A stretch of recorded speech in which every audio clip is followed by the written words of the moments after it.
តោះឥឡូវយើងមកបកស្រាយលំហាត់ដែលខ្ញុំហោះពីថ្ងៃមុនរីករាយទស្សនាទាំងអស់នេះ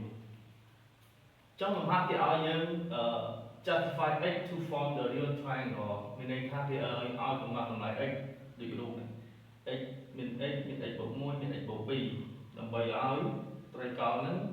អាចខ្លាចជាត្រីកោណ ABC អាចខ្លាចជាត្រីកោណពិតប្រាកដបានអញ្ចឹងមុននឹងធ្វើការដោះស្រាយសមីការគេត្រូវរកដៃកំណត់ហ្នឹងអញ្ចឹងដៃកំណត់កាលណាដល់ជ្រុងគឺវាមិនអាចអវិជ្ជមានទេដាច់ខាតបំផុតត្រូវទៅវិជ្ជមានអន់បំផុតក៏ស្មើសុខដែរអញ្ចឹងមានន័យថាយើងត្រូវរកដៃកំណត់ហ្នឹងដៃកំណត់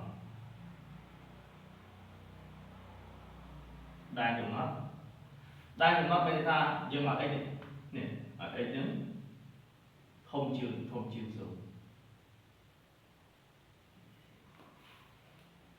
មួយទៀតយើងឲ្យតម្លៃ x បូក1 x បូក1ធំជាង0ទៀតវាទៀតគឺ x បូក2ក៏ធំជាង0ដែរអញ្ចឹងយើងគូតារាងមួយទៅមកចុះឡើងនេះចំណុច0មានន័យថា x ធំជាង0មានន័យថាឋានៈគេមានន័យថាតម្លៃមានតម្លៃ x នេះnorm x ធំជាងដក1នេះ norm x ធំជាងដក2អញ្ចឹងយើងមានតម្លៃ0មានតម្លៃដក1មានតម្លៃទៀតគឺដក2ចង់សុំមើលតម្លៃដក2មុនចុះដក2មានន័យថាធំជាងដក2មានន័យថា x ត្រូវទៅនេះមានន័យថាយើងឈរមកនេះគឺពីដកអណន្តទៅបូកអណន្ត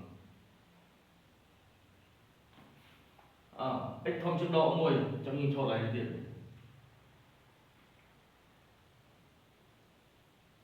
អូខេបន្ទាប់មក x ធំជាង0មានន័យថាឡើងទៀតយើងឈរចំអូខេអញ្ចឹងដែនកំណត់របស់វាគឺ x ធំជាង0ដែល x ជារបស់ a អូ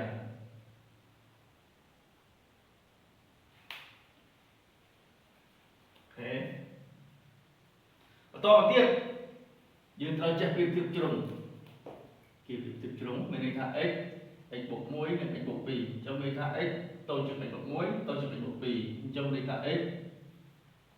តូចជាង x បូក1តូចជាង x បូក2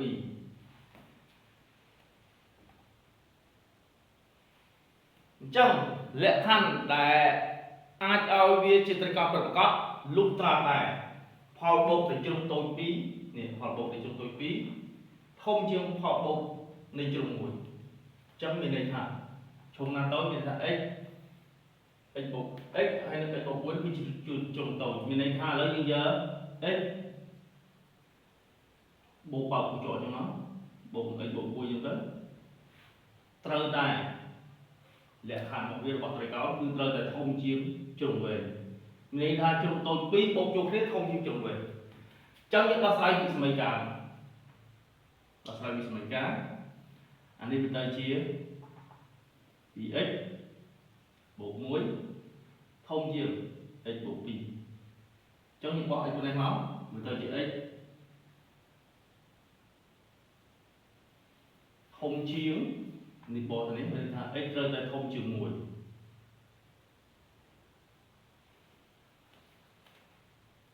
ចឹងនេះគឺជាចម្លើយនៃរបស់វិសមីការ